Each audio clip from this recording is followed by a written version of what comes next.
नमस्कार दोस्तों। आज आप इस वीडियो में दुनिया के सबसे पावरफुल मेडिटेशन के बारे में जानेंगे। एक ऐसा मेडिटेशन जो आपको और आपकी लाइफ को पूरी तरह से बदलने की ताकत रखता है। इसमें आपके पूरे नजरिए को बदलने की शक्ति है। तो ज्यादा टाइम वेस्ट ना करते हुए मैं बस इतना ही कहूंगा, इस वीडियो को बिल्कुल भी मिस मत करें। इसे पूरा देखें क्योंकि इसे देखने के बाद आपका नजरिया ही बदल जाएगा। आज से लगभग 2500 साल पहले इस दुनिया में एक महान साइंटिस्ट का जन्म हुआ।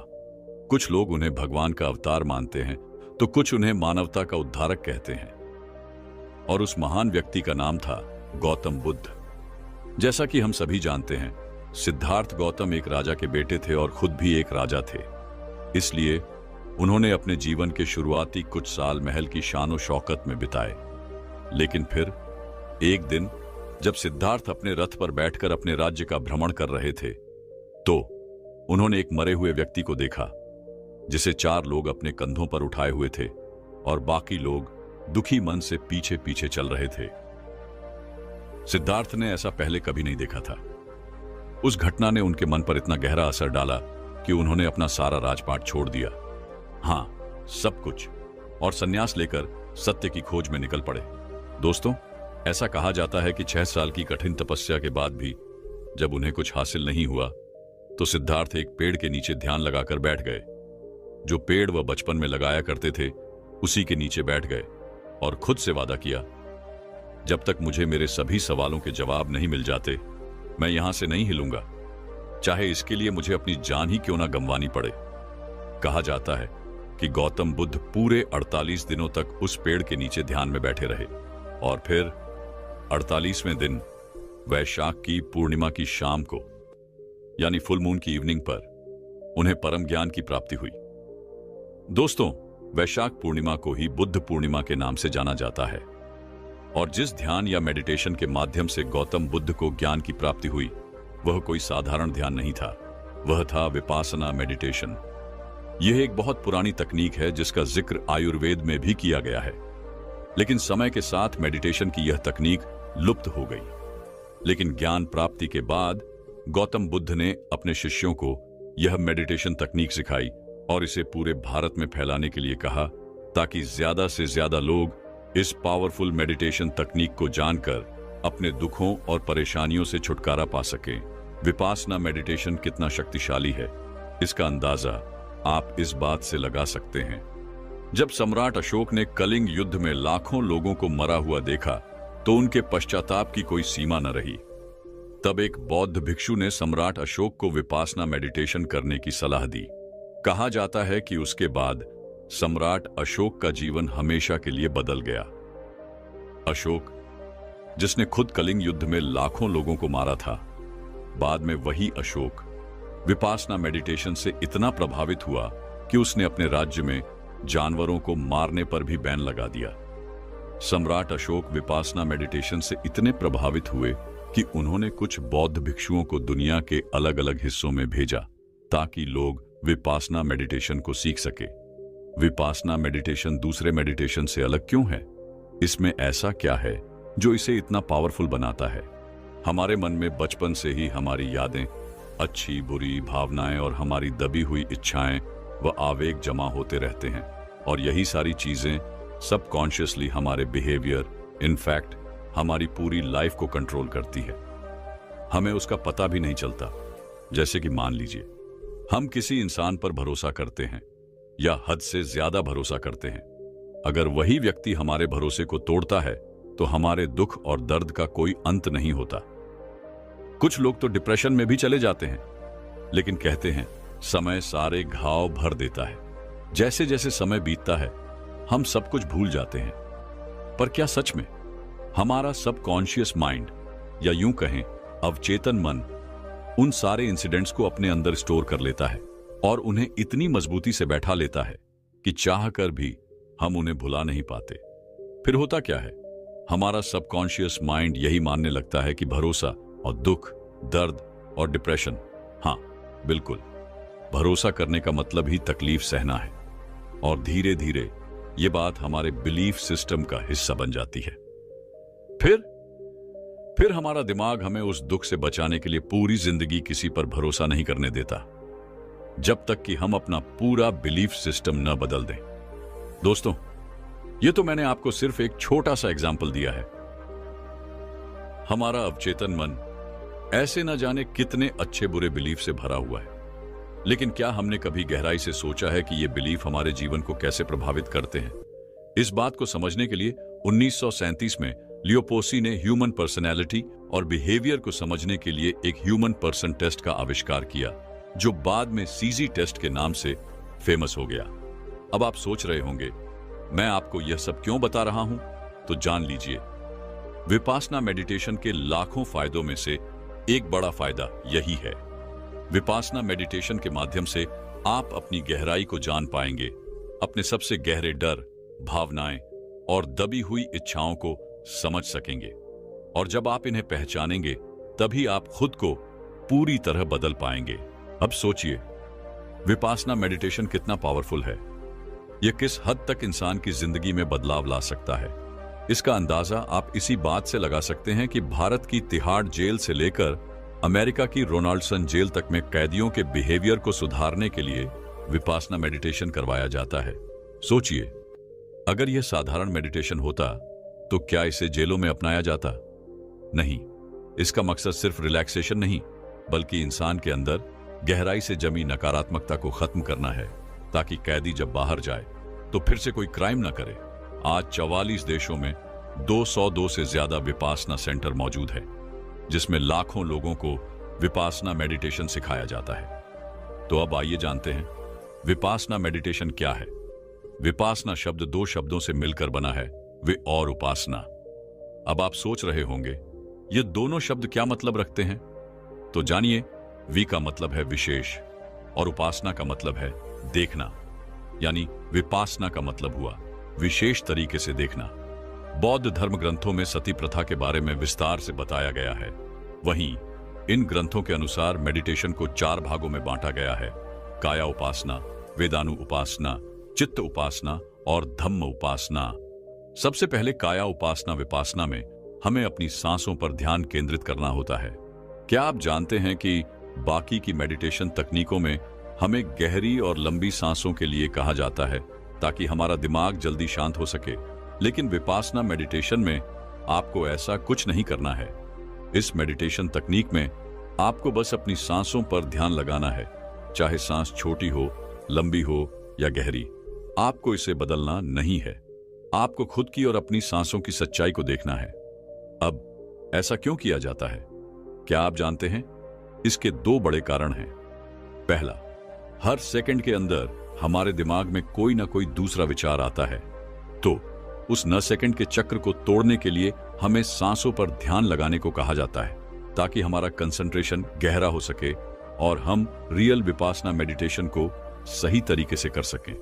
दूसरा, जब आप कुछ दिनों तक अपनी सांसों पर ध्यान लगाएंगे, तो आपको अपनी नाक के आसपास कुछ सेंसेशन फील होने लगेगी।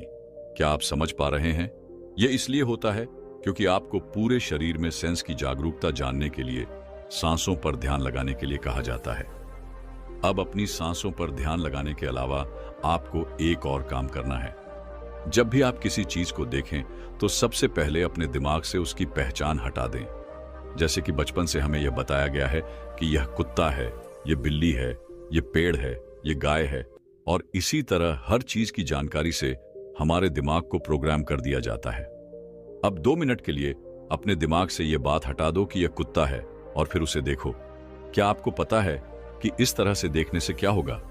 आपका दिमाग यह समझने की कोशिश करने लगेगा कि अगर यह कुत्ता नहीं है तो फिर क्या है। इस तरह से देखने से आपकी जिज्ञासा और ऑब्जर्वेशन पावर बहुत बढ़ जाएगी। आप हर चीज को बहुत ध्यान से और जिज्ञासा के साथ देखने लगेंगे। हमें अक्सर बच्चों की तरह जिज्ञासु होने के लिए कहा जाता है, लेकिन कोई भी हमें यह नहीं बताता कि बच्चों की तरह जिज्ञासु कैसे बने। क्यों? बच्चों की तरह जिज्ञासा इसलिए होती है क्योंकि उनका दिमाग हमारी तरह प्रोग्राम नहीं होता। उन्हें नहीं पता कि यह कुत्ता है या बिल्ली जब तक हम उन्हें न बताएं, और इसीलिए वे हर चीज को इतनी तवज्जो से देखते हैं। उनका दिमाग हर छोटी सी चीज को समझने की कोशिश करता है। तो क्या आप भी ऐसा नहीं करना चाहेंगे? केवल देखना ही काफी नहीं है, आपको चीजों को ध्यान से और गहरी निगाह से ऑब्जर्व करना है। मान लीजिए, अगर दो लोग आपस में बात कर रहे हैं या आप किसी से बात कर रहे हैं, तो आपको उस बात को तुरंत अपने पुराने बिलीफ सिस्टम से जज नहीं करना है। ये सोचिए, मैं सही हूं, वह गलत है, या वह सही है, मैं गलत हूं। ऐसा सोचना छोड़ दीजिए।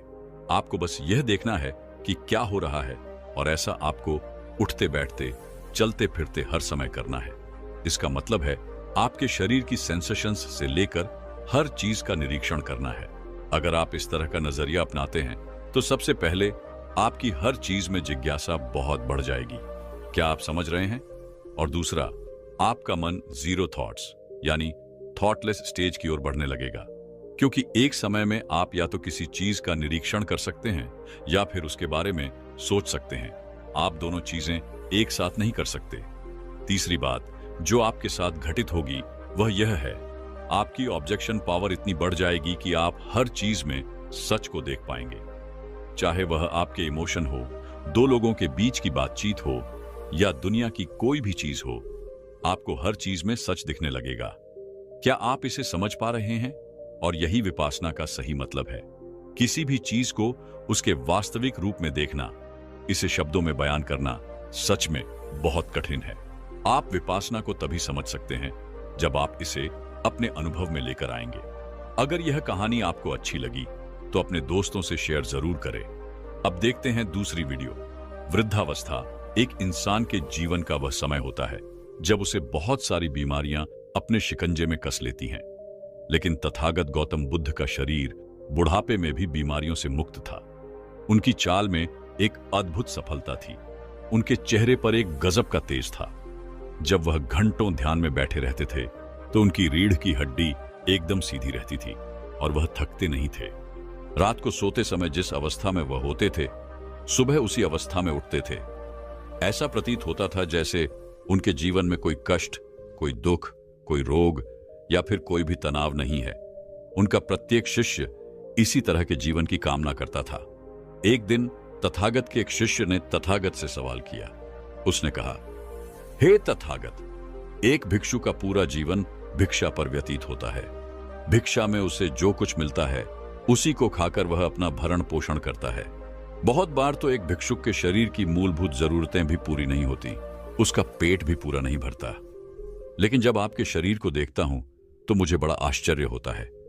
इतना अल्प आहार करने के बाद भी आप इतने चुस्त, इतने फुर्तीले और इतने तेजवान कैसे हैं? जबकि दूसरी तरफ मैं नगर के राजाओं और सम्राटों को देखता हूं तो उनकी तोंद निकली रहती है। बहुत बार वे वैद्य और हकीम को बुलाते रहते हैं, यानी कि उनका स्वास्थ्य भी ठीक नहीं रहता, जबकि उनके पास तो सारी सुख सुविधाएं हैं। जिस प्रकार का व्यंजन या फिर जिस प्रकार का भोजन वह करना चाहे वैसा भोजन वह कर सकते हैं, या फिर जिस प्रकार का भोजन वह करना चाहे अपने रसोइयों से बोलकर बनवा सकते हैं। लेकिन इसके बावजूद भी शरीर के इस पड़ाव से वह बहुत परेशान रहते हैं। मैं बहुत राजाओं से मिला हूं, बहुत बड़े बड़े लोगों से मिला हूं, तो इसके पीछे क्या रहस्य है कि एक भिक्षुक जिसे पूरा भोजन भी नहीं मिलता वह स्वस्थ होकर अपना जीवन जीता है, और दूसरी तरफ जिनके पास सारी सुख सुविधाएं हैं वह अपने जीवन में शारीरिक कष्ट और पीड़ाएं भोग रहे हैं। तथागत ने बड़ी ही सौम्य मुस्कुराहट के साथ उत्तर दिया, मनुष्य जीवन पर्यंत भाग दौड़ में लगा रहता है। ऊर्जा हमें किसी विशिष्ट भोजन से नहीं मिलती है, बल्कि हर भोजन ऊर्जावान हो सकता है। तुमने देखा होगा कि जो लोग रूखा सूखा भोजन खाते हैं वह भी अक्सर शारीरिक रूप से मजबूत पाए जाते हैं, और जो लोग किसी विशिष्ट प्रकार का भोजन यह सोचकर करते हैं कि इसे खाने से हमें ताकत मिलेगी, हमारे शरीर को ऊर्जा मिलेगी, तुमने देखा होगा कि ऐसे लोग अक्सर बीमारियों से ग्रस्त पाए जाते हैं। सवाल यह है कि हम किस प्रकार का भोजन करते हैं, बल्कि असली सवाल यह है कि जो भोजन हम करते हैं वह किस प्रकार करते हैं। भोजन का सही इस्तेमाल हम कर पाते हैं या नहीं कर पाते। जरूरी होता है कि भोजन करने के नियम हमारे जीवन में अपना लिए जाएं, ताकि साधारण सा भोजन भी हमारे शरीर को वह ऊर्जा प्रदान कर सके जो हमारे शरीर के अंगों को सुचारू रूप से चलाने के लिए आवश्यक होते हैं। शिष्य ने बड़े आश्चर्य के साथ पूछा, हे तथागत, मैं आपकी बात का अर्थ समझा नहीं। तथागत ने उत्तर देते हुए कहा, जब भी हम भोजन करते हैं तो क्या हम सच में पूरी तरह से होशपूर्वक भोजन करते हैं? क्या एक व्यक्ति जो किसी से बातचीत करता हुआ भोजन करता है या दूसरा व्यक्ति जो अपने विचारों में डूबा हुआ भोजन करता है, क्या वे सच में भोजन कर रहे होते हैं? भोजन तो उनका शरीर कर रहा है, लेकिन उनका मन इस भोजन में सम्मिलित नहीं हो रहा है। और जो कर्म पूरा मन लगाकर नहीं किया जाता, वह वास्तविकता में कर्म कहलाता ही नहीं है। इसीलिए उसका परिणाम भी हमें कभी नहीं मिलता। मैं तुम्हें भोजन करने के कुछ आसन और कुछ नियम बताना चाहता हूं, जिनको अपनाकर कोई भी मनुष्य निरोगी होकर अपना जीवन सुखपूर्वक व्यतीत कर सकता है। अपने मन में प्रेम पैदा करना बहुत आवश्यक होता है। उनके प्रति आभार व्यक्त करने से मन में प्रेम का उदय होता है और हमारा शरीर अपने आप ग्रहण स्थल बन जाता है। तीसरा नियम, जो कि हमारे शरीर की बहुत सारी बीमारियों को खत्म कर देगा, वह है कि सूर्यास्त के बाद कभी भी भोजन नहीं करना। रात्रि के समय भोजन करने से हमारा शरीर उस भोजन को पचाने के कार्य में लग जाता है। लेकिन अगर रात के समय हम अपने शरीर को कोई कार्य नहीं देते हैं, तो यह हमारे शरीर की बीमारियों को खत्म करने लग जाता है।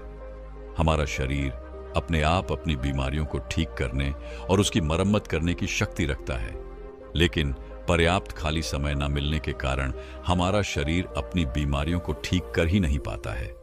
देर रात्रि में भारी भोजन करने से पूरी रात हमारा शरीर उसे पचाने के कार्य में लगा रहता है, वह कभी खाली हो ही नहीं पाता है। इसीलिए हमारे शरीर में जो भी बीमारियां पैदा होने लग रही हैं, वह हमारा शरीर अपने आप ठीक नहीं कर पाता है। सूर्यास्त के आधे घंटे बाद तक आप भोजन कर लीजिए या फिर उससे पहले भोजन कर लीजिए, लेकिन रात्रि के समय भोजन करना शरीर के लिए हानिकारक हो सकता है। तथागत ने आगे कहा, देखो, अच्छा भोजन वह माना गया है जो हमारे शरीर के साथ हमारे मन को भी प्रसन्न रखे। खाना खाते समय झगड़े के भाव रखना, किसी ऐसी जगह पर बैठकर खाना खाना जो साफ सफाई वाली ना हो, जो गंदी हो, या फिर ऐसे व्यक्ति के साथ बैठकर भोजन करना जिसके मन के विचार अच्छे ना हो, तो उससे हमारा मन कभी प्रसन्न नहीं हो सकता है। आवश्यक है कि खाना बनाते समय जो मनुष्य खाना पका रहा है, उसके मन के भाव प्रेम से भरे हुए होने बहुत आवश्यक हैं। अगर वह घृणा, गुस्से या फिर झगड़े के भाव रखेगा, तो खाने में उसी प्रकार के गुण सम्मिलित हो जाते हैं। हर खाने का अपना एक विशिष्ट गुण होता है और यह गुण और ज्यादा अधिक हो जाता है जब यह मनुष्य के गुण के साथ मिलता है। अगला नियम बताते हुए गौतम बुद्ध ने कहा, खाना जितना सुपाच्य होगा, जितना आसानी से पचने वाला होगा, उतना ही गुणकारी होगा। साधारण भोजन हमेशा सुपाच्य माना गया है। इसीलिए तुमने अक्सर मुझे दाल भात खाते हुए देखा होगा, क्योंकि यह सबसे साधारण भोजन है जो बहुत सुपाच्य भी है और हमारे शरीर को ऊर्जा भी प्रदान करता है। और यह भी ध्यान रखने वाली बात है कि जो खाना दूसरे जीव को प्रताड़ित करके बनाया गया है, यानी कि मांसाहार, उससे हमारा मन कैसे प्रसन्न हो सकता है। जिस जीव को मारते वक्त यातनाएं दी गई हों, जिसको कष्ट पहुंचाया गया हो, आखिरकार उसके मांस में भी तो वही गुण मिलेंगे। इसीलिए साधारण शाकाहारी भोजन हमारे शरीर के लिए सबसे उपयुक्त होता है। भोजन करने का अपना एक विशिष्ट आसन होता है। तुमने मुझे बहुत बार भोजन करते हुए देखा होगा, लेकिन हर बार मेरा भोजन करने का आसन एक ही रहता है। मेरी रीढ़ की हड्डी हमेशा सीधी रहती है। मैं शांत जमीन पर बैठकर भोजन करता हूं। लेकिन जो लोग किसी कारणवश जमीन पर नहीं बैठ सकते हैं, तो उन्हें अपनी रीढ़ की हड्डी तो हमेशा सीधी अवश्य रखनी चाहिए, क्योंकि जब खाना पेट में पहुंचता है, तो जब हमारी रीढ़ की हड्डी सीधी होती है, तो वह बड़ी आसानी से सीधा हमारे पेट में पहुंच जाता है। और अगर हमारी रीढ़ की हड्डी मुड़ी हुई होगी, तो हमारा पेट भी सिकुड़ा हुआ होगा, जिससे कि वह खाना ठीक प्रकार से भोजन नली से होते हुए हमारे पेट तक पहुंच नहीं पाता है। तथागत ने अपने जीवन का एक किस्सा सुनाते हुए उसे शिष्य को बताया, एक बार मेरे पास एक सम्राट पहुंचा। वह अपने पेट से बड़ा परेशान रहता था। जब वह मेरे पास अपनी समस्या लेकर पहुंचा, तो मैंने उन्हें बताया, राजन, एक सम्राट के जीवन में शारीरिक मेहनत तो बहुत कम होती है, लेकिन वह भोजन बहुत अच्छा करना चाहता है। इसीलिए धीरे धीरे उसके शरीर का वजन बढ़ने लगता है। क्योंकि जब हम खाना खाते हैं तो शरीर की उतनी ऊर्जा भी बाहर निकलने आवश्यक होती है, वरना वह ऊर्जा हमारे शरीर को फैलाना शुरू कर देगी। इसीलिए उस सम्राट का पेट बहुत अधिक निकला हुआ था, तो मैंने उन्हें सलाह दी, पहले तो जो भी बावर्ची आपका खाना बनाता है उसे बोलिए कि ज्यादा मिर्च मसाले वाला भोजन ना बनाएं और हल्का भोजन रखें। अगर आपको शारीरिक मेहनत करनी है तो ही ऐसा खाना खाएं जिससे हमारे शरीर को ताकत मिलती हो, लेकिन खाली बैठे अगर आप देसी घी या मांसाहार जैसा भोजन करेंगे तो शरीर को उसे अपने अंदर समाहित करने के लिए अच्छी प्रकार से मेहनत करनी भी आवश्यक होती है। अगर तुम मेहनत नहीं करना चाहते हो तो इस प्रकार का भोजन करना छोड़ दो। हल्का भोजन करो, साधारण भोजन करो, कम मिर्च मसाले वाला भोजन करो, जिससे तुम्हारे पेट में कोई भी बीमारी या कोई भी समस्या पैदा ही ना हो। शिष्य ने बड़े ही कृपा भाव से अपने हाथ जोड़कर तथागत को प्रणाम करते हुए कहा, हे तथागत, सब कोई हमें यह तो बताता है कि हमें किस प्रकार का भोजन करना चाहिए, लेकिन भोजन करने के क्या नियम होते हैं? भोजन किस प्रकार करना चाहिए, उसके क्या आसन होते हैं, वह आपने आज मुझे अच्छी तरह से समझा दिया है। मैं आपका बहुत बड़ा धन्यवाद भागी हूं। मुझे जाने की आज्ञा दीजिए। इसके बाद तथागत अपने उस शिष्य के साथ वन की तरफ घूमने के लिए निकल जाते हैं। तो दोस्तों, कैसी लगी ये कहानी आपको? कमेंट सेक्शन में जरूर बताना। अच्छी लगी हो तो इस चैनल को सब्सक्राइब जरूर कर देना।